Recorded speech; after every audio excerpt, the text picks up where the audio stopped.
Hello everyone, I am very glad that you're joining this story. Subscribe, like and comment. Enjoy the story, smile more often. I always thought I'd feel something bigger on my wedding day, some surge of emotion, some deep-rooted catharsis that would make the years of bitterness feel worth it. But standing there in that overly decorated church foyer, with my dress clinging just a little too tightly to my ribs and my mother fiddling with my veil like it belonged to her, all I felt was a quiet pressure in my chest. Not joy, not nerves, just pressure, like something was about to pop, but hadn't quite yet. She tugged at the lace with that same look she always wore when she was about to say something polished and cutting, that expression that sat right between a smile and a smirk, the one I'd grown up dreading more than any raised voice. "You know," she said, pulling a bobby pin from her purse like she'd been dying to be needed, "I still think the sweetheart neckline would have been more flattering. But it's your day, of course." Her voice was drenched in syrup, just thick enough to coat the insult and make it harder to spit out. I nodded, not trusting myself to say anything that wouldn't shatter the fragile truce we were pretending to uphold. She leaned closer, fixing a strand of hair that didn't need fixing. "Try not to cry too much. You've always had such a puffy face when you cry." There it was again, her way of leaving me bruised without ever raising a hand. The ceremony passed like a dream you can't fully remember when you wake up. Faces, flashbulbs, the murmurs of family, the trembling in my hands when I took Eric's. He looked at me the way people look at sunrises, softly, patiently, like he could wait 1,000 years just to see me breathe. It should have been the highlight of my life. But the highlight came later, and it wasn't a good one. Right after we walked out of the chapel, before we even had a chance to greet half the guests, Mom pulled me aside behind the floral arch like she was about to whisper something sacred. Instead, she smiled that tight, condescending smile of hers and said it like she was asking if I wanted a piece of cake. "Your father and I are going to collect the gift envelopes. It's just easier that way. Amber's car broke down again, and she's short on rent. You understand?" I stared at her, trying to process what the hell I'd just heard. I blinked, thinking maybe she'd mumbled or I'd misheard, but her face was so calm, so smug, that I knew she meant every damn word. She had no shame. None. Like it was her money to divvy out, like I was just a vessel for Amber's benefit. The air around me went hot. My hands clenched so hard I nearly crumpled the bouquet. I opened my mouth, but no sound came out. I wish I could say I exploded right then, that I shouted something brave and poetic, but the truth is, I was stunned.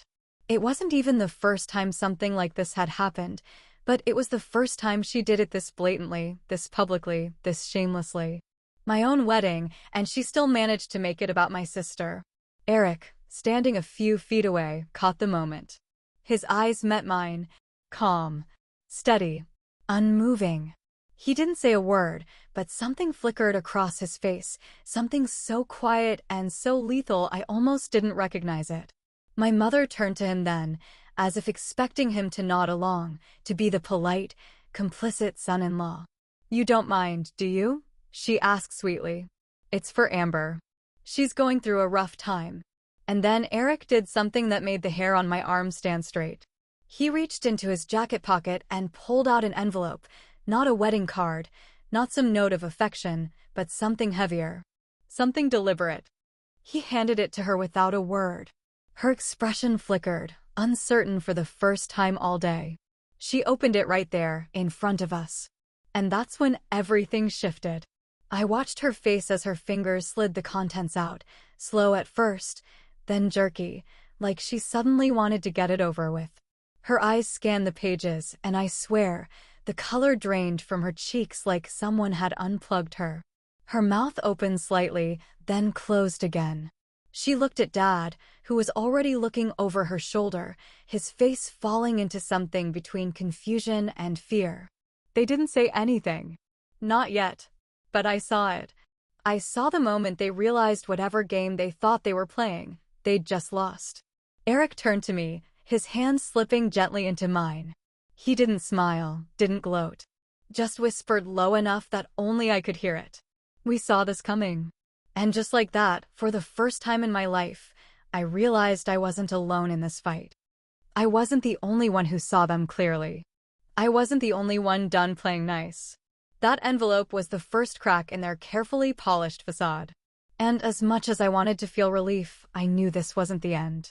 This was just the first move. And whatever came next, I was finally ready. It's funny how the present can trigger the past like a landmine buried under a thin layer of dirt. You think you're walking forward, strong and composed, and then something as small as a sentence or a smirk drags you right back to where it all began. That damn envelope in my mother's hands had barely been opened before the memories started flooding in, uninvited and sharp-edged.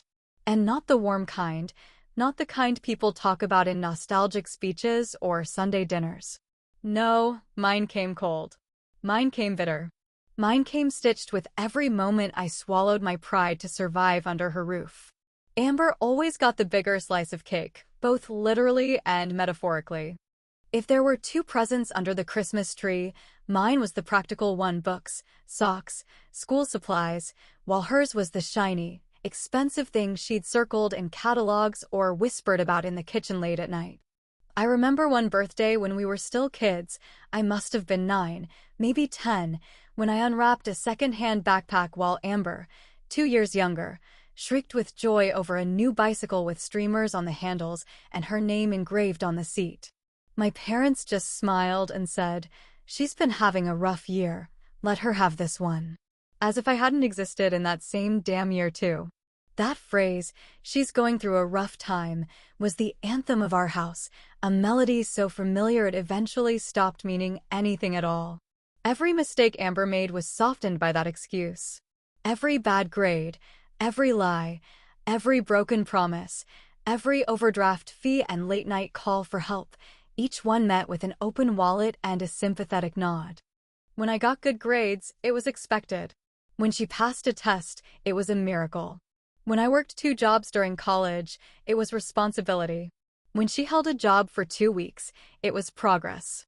And when I finally moved out, paid rent on my own, managed bills, fixed leaky sinks, and burned out light bulbs without ever calling home, my mother's only comment was, "You've always been the independent one." That was her way of saying, "We don't worry about you. You're not fragile like Amber." And on the surface, maybe that sounds like a compliment. But I've learned that being labeled the strong one is just a polite way of telling someone they'll never be chosen first.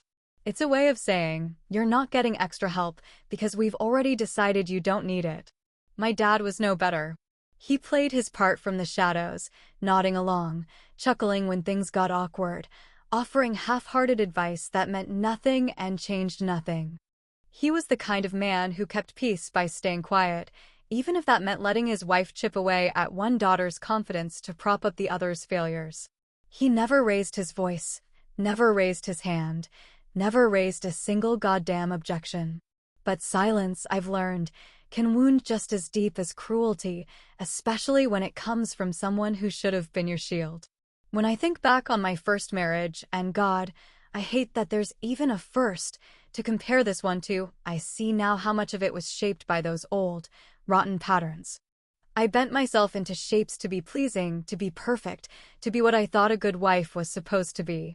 I cooked meals I didn't like, laughed at jokes that bored me, ironed shirts like it was penance for breathing too loud. I played nice, I stayed small, and I said, "I'm fine" so many times I started to believe it. All because I thought if I got it right, if I nailed the role, if I checked all the boxes, my parents might finally look at me and see someone worth celebrating. But they didn't. They never did. And when that marriage collapsed, quietly, like a building slowly rotting from the inside, it wasn't a tragedy in my mother's eyes. It was a confirmation. "You just picked the wrong kind of men," she'd said over tea one afternoon, the same way someone might comment on mismatched curtains. "You've always been too independent." It's intimidating. As if my marriage had failed because I was too competent, too capable, too unwilling to play the damsel in distress role that Amber slid into like a second skin. I think that's why Eric unsettled her from the beginning. He saw me. Not the version of me that performed for approval or adjusted her tone to avoid criticism, but the real one. The one who was tired.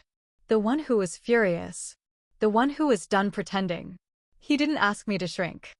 He didn't try to fix me. He just stood next to me and made space for the woman my parents refused to see. I remember one moment a few months before the wedding, sitting on the porch with Grandma Helen, my father's mother, the only person in my family who ever told the truth without flinching. She looked at me over the rim of her coffee mug, her fingers curled around the handle like she was holding something heavier than porcelain. "You know," she said slowly, "you've been playing nice your whole damn life. One day, you'll stop. And I just hope I'm alive to see it." At the time, I laughed. But now I realize she wasn't joking. She saw it before I did. She saw the fire under the surface, the slow build of rage dressed up in politeness. And maybe, just maybe, she knew it would take something like a wedding, something like a mother's audacity, something like an envelope passed in silence, to finally bring it all roaring out. The thing about money in families is that it rarely exists in a vacuum.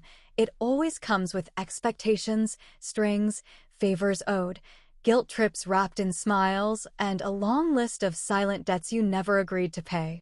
When Eric and I started planning the wedding, we'd agreed early on that any cash gifts would go directly toward the down payment on a small house we'd been eyeing in a quiet neighborhood just outside of town. Nothing fancy, nothing extravagant, but a place of our own, something solid, something that didn't carry the weight of other people's fingerprints on every surface. We had run the numbers, budgeted carefully, and counted on that gift money to tip the balance between someday and soon. But of course, nothing stays simple when you've got people like my mother circling the periphery, always watching for an opening to take what doesn't belong to her and call it generosity. The moment she mentioned Amber's so-called emergency right after the ceremony, I knew this wasn't a spontaneous plea, it was premeditated. This wasn't a last-minute family favor or a minor redirection of a few envelopes. It was an orchestrated grab for something she believed was hers to redistribute, like she was some self-appointed treasurer of my life. And the worst part is, this wasn't even new. Amber's emergencies had been coming in waves for years, waves that always ended up crashing against my door, even when I wasn't the one drowning. No one in the family ever says it out loud, but everyone knows Amber's problems run deeper than broken cars and missed rent. There's a sickness behind the chaos, a compulsion, maybe even an addiction.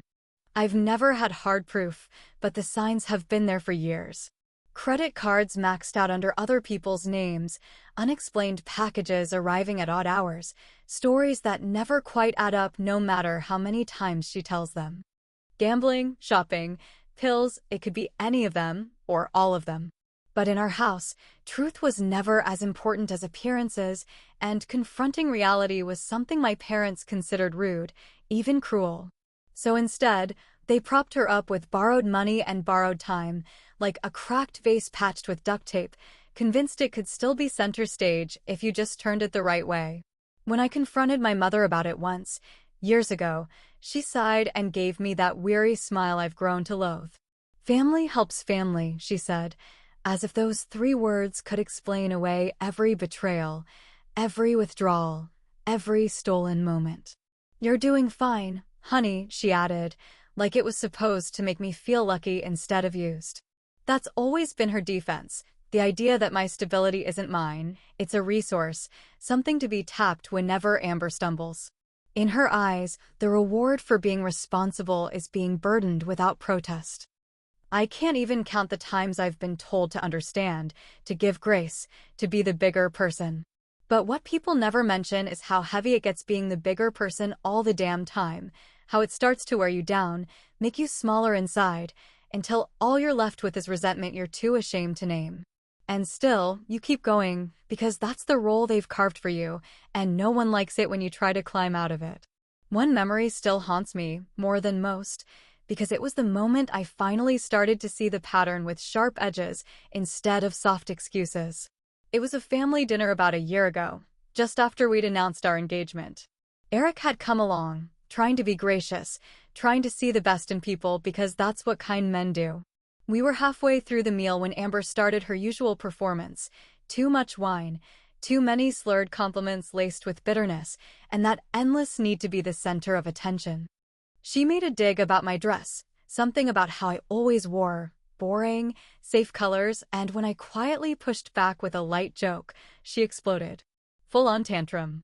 Threw a glass of wine on the floor, stormed out sobbing, like a teenager in a cheap drama. But the part that stayed with me, etched in stone, was how my mother turned to me afterward, not with concern, but with scorn. "Did you have to provoke her?" she asked, low and venomous, like I'd kicked a puppy instead of defending myself. Not one word of rebuke for Amber. Not a single syllable acknowledging that she was out of line. Just a cold glare and a whispered reprimand, like I'd ruined the evening by refusing to be her emotional punching bag. I remember sitting in the car afterward, hands shaking, staring at the dashboard like it might give me answers. Eric didn't say much at first. He just sat there, watching me come apart in silence, letting me breathe without judgment. And then, after a long pause, he said something that cut through the fog in my head like a blade. "They've mistaken your kindness for weakness," he said quietly again. There was no anger in his voice, just a certainty that struck deeper than any shouted defense ever could. That moment stayed with me because it was the first time I realized Eric wasn't just marrying me. He was choosing to stand between me and the people who'd spent my whole life treating me like a fallback option. And somewhere in his stillness, I started to find my own strength again. So when he handed that envelope to my mother on our wedding day, it wasn't a reaction. It was the culmination of every silent observation, every ignored insult, every injustice we'd cataloged quietly between ourselves. And later that evening, when the guests were dancing and the music was loud enough to cover secrets, he leaned toward me and said something that sent a chill down my spine. "We did something," he whispered, calm and measured, like he was telling me the weather forecast. "You'll see tonight." And in that moment, I knew something had shifted. I didn't know what he meant, not exactly. But I knew it wasn't just about envelopes or money anymore. It was about finally cutting the strings, about breaking the invisible chains I'd dragged behind me for far too long. Whatever Eric had done, whatever we had done, it was the beginning of something I'd spent my whole life waiting for. Something that might finally tip the balance in my favor. There's a specific kind of silence that doesn't come from peace, but from panic, the kind that descends like a fog when someone realizes the story they've been writing in their head no longer matches what's unfolding in front of their eyes. That was the kind of silence hanging in the air when my mother pulled the contents of the envelope into her shaking hands and started reading. Her fingers, usually so composed and practiced, trembled slightly as she unfolded the first page, and for the first time in my entire life, I saw something unfamiliar flicker across her face, real fear, thinly disguised behind a forced smile that wasn't holding up nearly as well as she thought it was. It took her a few seconds to fully absorb what she was looking at, and even though I wasn't close enough to see the words from where I stood, I knew exactly what she was reading. Because I had seen those papers too, I'd sat beside Eric as he gathered them with careful precision, each piece chosen like a chess move, each detail calculated not for cruelty but for clarity. He didn't want revenge for the sake of it, he wanted the truth to finally speak louder than the illusion. And truth, when it's been buried under years of manipulation, has a nasty way of detonating on contact. The first document was a series of wire transfers, printed records of every so-called loan my parents had quietly siphoned from my accounts under the guise of temporary help or family obligations, or whatever other excuse my mother had cooked up at the time. Some of the transfers dated back years, amounts small enough to fly under the radar at first, but undeniable when stacked together like bricks in a wall. She had always been subtle, always operated in shadows, assuming I'd be too polite, or too guilt-ridden, to challenge her authority. But Eric had spotted the pattern almost immediately after we got engaged. He'd noticed things I'd long taught myself to ignore. And he'd decided, in that calm and calculated way of his, that enough was finally enough. Then came the screenshots, pages of old messages, some between Amber and my parents, others between Amber and myself. Conversations that painted a much clearer picture of just how deeply they'd been orchestrating things behind my back. The language was unmistakable, words like, "She won't even notice," and "Just ask for it as a wedding favor," and even one from Amber that said, "She'll roll over like she always does." That one hit me hardest, not because it was shocking, but because it was so damn expected. Because she was right. I always had. And then came the real detonator, tucked neatly behind the financial records like a final nail in a very old coffin, a notarized revocation of the financial power of attorney I had signed under pressure nearly 4 years ago during a health scare, when my mother insisted it was just in case, and I, too exhausted to argue, handed her the keys to my financial life without thinking twice. That document had never sat well with Eric, and after countless conversations and legal consultations, he'd helped me revoke it and draw a hard legal line in the sand. I hadn't told my parents about it at the time. I didn't want the confrontation. But now, on my wedding day, with my mother attempting yet another financial ambush, he'd decided it was time they knew. There was also something else tucked in the envelope, something I hadn't even known Eric added until later. A short, blunt report from a private investigator detailing Amber's recent financial activity. Not an exhaustive report, nothing salacious, just enough to imply that my parents were either lying to protect her or so deep in denial they couldn't see daylight. Credit card statements, gambling app transactions, large cash withdrawals from accounts that didn't belong to her, and a lease on a luxury car in someone else's name. Just a taste of what the real picture looked like when you stopped pretending. They didn't say anything at first. My mother just stared at the papers like they might vanish if she blinked long enough. My father had gone pale, his hands stiff at his sides, glancing around as if hoping someone would distract from the scene. But people had started noticing already. Guests were whispering. Someone had seen her face when she opened the envelope, had seen the way her expression curdled as she flipped through the pages. The air had shifted, subtle but real. The illusion of control was slipping through her fingers, and for once, there was no speech she could give, no guilt trip she could throw, that would put the pieces back together. When she finally spoke, her voice was quieter than I'd expected, measured, but brittle. "You think this changes anything?" she said, her eyes narrowing in a last attempt to pull herself together. "You think this little stunt means you're free from us?" It was laughable, really, watching her try to regain footing in a game she no longer understood. But I didn't laugh. I just looked at her, steady and still, and said nothing. Because I knew then what she didn't, that the damage wasn't in the documents. It was in the exposure. The quiet collapse of the story she'd told herself for decades, that she was in control, that Amber deserved more, that I'd always play along. There was a moment after that, just a sliver of silence before someone turned the music up again, and the conversation shifted and people began pretending not to have seen anything. But I caught one more thing, just one final note before the scene dissolved completely. Grandma Helen, seated just a few feet away, leaned slightly toward me and muttered under her breath, with that dry little chuckle she saved for moments like this, about damn time. And just like that, I realized something I hadn't quite understood until then. This wasn't just my fight anymore. Other people had seen it. Other people had known. And now, finally, the truth was beginning to take up space in the room. Some people think revenge is supposed to be loud, explosive, theatrical, the kind of scene that ends in screaming matches or public breakdowns. But the truth is, the most devastating kind of revenge doesn't need raised voices or broken glass. It doesn't need an audience gasping in unison or someone storming out dramatically. No, the kind that lingers, the kind that sinks in and changes the air around you, is the revenge you barely see coming, the kind dressed in good manners and served with a smile. That's the kind Eric delivered. And he didn't do it for spectacle.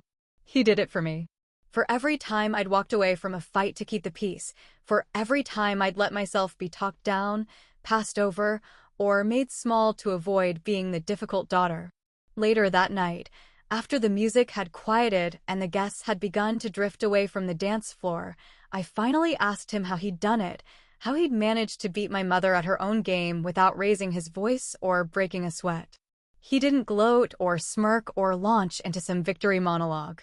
He just poured us both a glass of wine, leaned back in his chair, and explained it like he was walking me through a recipe. "I never trusted her," he said simply, not cruelly, not bitterly, just stating a fact that hung in the air with the weight of a truth I'd been too afraid to say out loud. Not from the beginning. Not after that first dinner where she asked what I did for a living and then followed it up by asking if my family had any land or investments. Not after she made that crack about your last marriage and asked if I was ready to deal with you. I knew what kind of woman she was before she even finished her second glass of wine. What I didn't know, what I couldn't have guessed in my wildest dreams, was just how far ahead of the game Eric had actually been. A few weeks before the wedding, when we were finalizing the guest list and double-checking every petty little detail my mother insisted on micromanaging, Eric had taken a quiet detour to the bank. Without telling anyone, not even me, he had arranged for a secure joint account in my name only, with himself listed as an authorized party strictly for deposit purposes. Then he worked with the venue coordinator and our wedding planner, both of whom he discreetly pulled aside during a planning meeting, to ensure that every single gift envelope received would be handled through a private lockbox at the back of the reception area, one only the planner and Eric had access to. Not a single envelope had ever passed through my parents' hands, despite what my mother had clearly intended and tried to orchestrate. She had assumed, because she always assumed, that things would go the same way they always had. That she would call the shots, hold the purse strings, and claim it was for my own good. She didn't realize the rules had changed until it was far too late to stop the play. That envelope he handed her after the ceremony hadn't just been a warning shot, it was a declaration of war, but carried out with such finesse, such surgical precision, that by the time she figured out what had happened, the money was already gone safe. Untouchable, hers no longer. Eric had protected every dollar, every check, every card tucked into a white envelope with glittery calligraphy. And he did it without making a scene, without dragging me into a confrontation I wasn't ready for. He did it because he saw the storm coming before I even noticed the clouds forming. As he told me all of this, I just sat there, stunned and strangely emotional, not just because of the financial victory, but because for the first time in my life, someone had fought for me without asking me to justify why I deserved to be protected. Eric hadn't done it for applause. He'd done it because he loved me, because he believed I deserved to build a life without constantly looking over my shoulder for a mother who still thought she owned pieces of me. And that's when it hit me, how different this kind of love felt from the one I had grown up around. Not loud, not flashy, not built on manipulation or expectation. Just quiet, solid, and intentional. It was freedom disguised as partnership. It was safety dressed in subtle rebellion. It was the first time I'd ever tasted what it meant to be fully supported without having to beg for it. So when the time came to give a toast, something my mother no doubt expected to be a thank you speech dripping with family tributes and polite nods to those who raised me, I decided to say something different. I stood there, glass in hand, surrounded by people who had smiled through the chaos and danced through the tension, and I raised my voice just enough for everyone to hear. To love, I said, pausing just long enough to let the words settle in the air. Not the kind you inherit out of duty, not the kind that comes with strings or shame or silence, but the kind you choose, the kind that lifts you up instead of cutting you down. To love that feels like freedom, and to the people who make it possible. There was a flicker in my mother's eyes, a tightening of her jaw, the kind of expression she wore when she wanted to scream, but knew she couldn't do it without looking like the villain in public.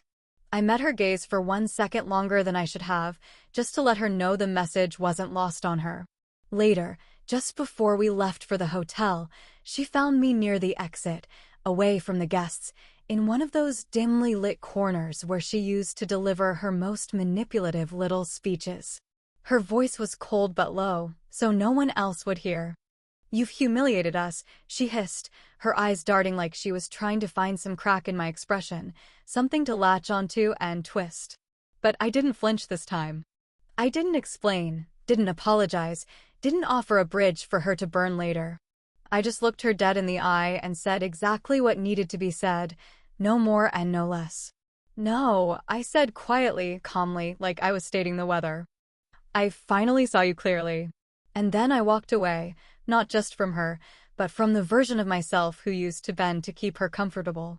And that, more than anything else, was the moment I knew I'd finally won. Weeks after the wedding, the dust had mostly settled, but the fallout clung to everything like smoke after a long, slow burn, just faint enough to ignore if you wanted to, but still heavy in the air if you stopped to breathe it in. You'd think that kind of confrontation, the kind that rips the polite mask off decades of manipulation, would bring some kind of clean resolution, some satisfying end to the cycle, but life rarely wraps up that neatly. What you get instead is an echo, a strange silence that follows you into every quiet moment, a hollow ringing that makes you wonder whether you won or just finally walked off a battlefield that was never going to give you peace anyway. Amber stopped speaking to me not long after the reception. There was no big fight, no dramatic final phone call, no bitter voicemail left in the middle of the night. Just distance. Just silence. She blocked me on everything without so much as a warning, as if I'd personally robbed her instead of just refusing to bankroll her latest spiral. Maybe it hurt more because of how cold it was, or maybe it didn't hurt at all. Maybe it just confirmed everything I'd always feared, that our relationship was conditional, and the condition was always my compliance. Still, I'd be lying if I said it didn't leave a sour taste in my mouth. Not because I missed her chaos, but because I spent most of my childhood believing, stupidly, that someday we'd be equals, that someday she'd look at me and see a sister instead of a resource to be tapped whenever her life caught fire again. As for my mother, well, she didn't retreat quietly, but she didn't go out guns blazing either. She shifted tactics. She started calling other relatives, spinning her version of the story with just enough truth sprinkled in to make herself sound like the injured party. According to her, I'd gone cold, I'd humiliated her in front of everyone, I'd let my new husband drive a wedge between us. She painted herself as the aging mother who had just wanted to help her struggling daughter and been publicly punished for her compassion. And to my great non-surprise, some people bought it, some nodded along, some sent me tight-lipped messages that reeked of discomfort but never outright took a side. But others didn't. Others, like my cousin Sheila and my Aunt Rita, quietly reached out with words like, "Finally," and "Good for you," and "I wish I'd done the same years ago." It was strange, hearing the cracks in the foundation of the family echo back from people I hadn't expected to speak at all. My father, in typical fashion, hovered somewhere in the middle, a ghost with a phone. He called once, 2 weeks after the wedding, not to apologize or explain, but just to check in, as if nothing had happened, as if we hadn't peeled back decades of rotten behavior and laid it bare for the world to see. He didn't ask how I was doing, not really. He just asked vague questions about the house, the honeymoon, the weather, small talk draped over a chasm of avoidance. I could tell he wanted to say something meaningful but didn't know how, or maybe just didn't have the spine for it. And maybe that was the saddest part of all, not the absence of reconciliation, but the presence of so much wasted potential for it. But me? I felt lighter. Not euphoric, not triumphant, not free in the storybook sense, but lighter, like I'd set something down I'd been carrying so long I forgot what it felt like to stand straight. Still, I'd be lying if I said I didn't wrestle with doubt in the quiet hours, in the spaces between to-do lists and dinner plans. There were nights I'd lay awake wondering if I'd gone too far or not far enough. Wondering if standing up for myself had somehow turned me into the version of myself they always accused me of being: cold, ungrateful, distant. The lines between justice and vengeance blur so easily when you've spent your life being told to smile while you're bleeding. And then, just when I thought I was done processing, done analyzing, done picking apart every word of that day like a puzzle with one missing piece, I found it. The letter. It was tucked in an old jewelry box Grandma Helen had left me in her will, something I hadn't touched in months, maybe years. I opened it on a rainy Sunday, not expecting much, just looking for a distraction. But there it was, folded neatly beneath a velvet pouch, written in her steady, unhurried hand. She hadn't written much, just a few short paragraphs, but every word hit harder than 100 apologies ever could. She spoke of watching me grow, of seeing the way I swallowed my own voice to keep others comfortable, of knowing full well what I was carrying long before I did. She ended the letter with a sentence that lodged itself deep in my chest and hasn't left since. "Don't mistake silence for peace," she wrote. "Some fires burn slow." I didn't know what she meant exactly, not entirely. But I knew it wasn't just about the past. It was a warning, or maybe a promise. That just because I'd spoken up, just because I'd cut the rope, didn't mean the damage wouldn't ripple. Some consequences take their time. Some reckonings arrive long after the guests have gone home.